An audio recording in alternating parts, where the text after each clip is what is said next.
Some 4 million people have left Ukraine as the war with Russia continues, many looking for sanctuary. The response has been swift by the West. It makes Alfred Maluach proud to see the lengths the Canadian government is going to help people in need, but it has also left him with questions. That is how they should be responding. But we also got to notice that there's a lot of Ukrainian connection within the government. They're going to have a better voice at the highest level than other refugees, for sure. Alfred fled South Sudan after civil war broke out when he was 9 years old. He lived in a Kenyan refugee camp for more than a decade before coming to Canada in 2011 on a university scholarship.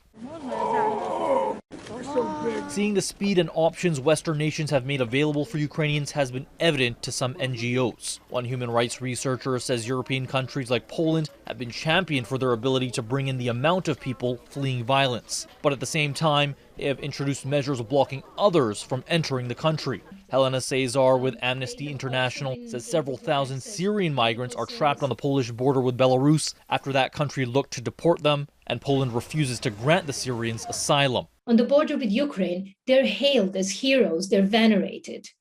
And on the other hand, they are being criminalized on this border. The Syrian refugee crisis also pointed to the willingness of Western nations to help the millions who are fleeing the Middle Eastern country. Author Serena Perek says the Ukrainian refugee model is one that needs to be used in the future. So that every refugee child can be greeted with a stuffed animal and a chocolate bar, and not just the ones who are quote unquote like us.